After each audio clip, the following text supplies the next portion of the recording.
The serene meadows of Pahalgam, long a symbol of Kashmir's natural beauty, were stained by the blood of innocents in a rather cowardly act carried out by the Resistance Front, the TRF.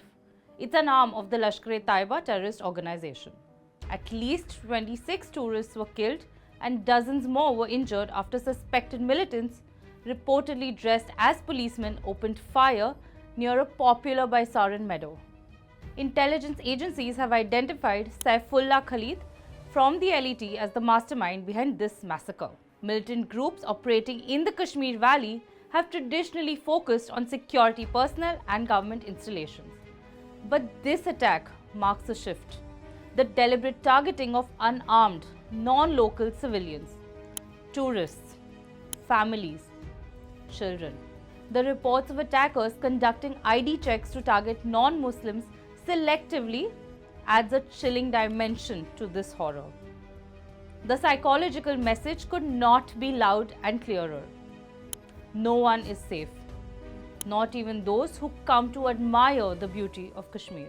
The targeting of tourists, especially during the early summer surge, appears intended to strike at the heart of the region's fragile economic recovery.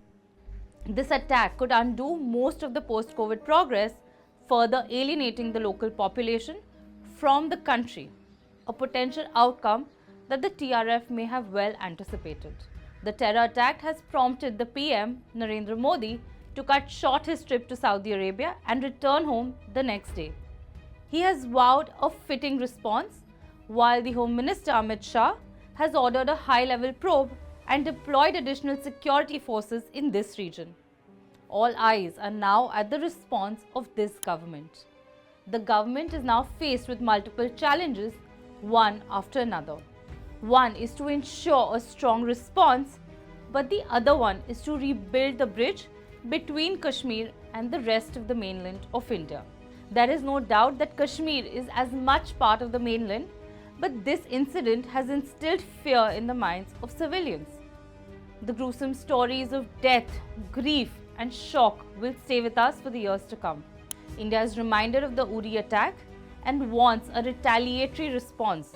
But the real question is, will it be enough to ensure that no such attacks happen on Indians in the first place? This is less a question requiring an answer, but more of a discussion about the direction that is needed. For more such videos, subscribe to SNG News so that you don't miss a video from us.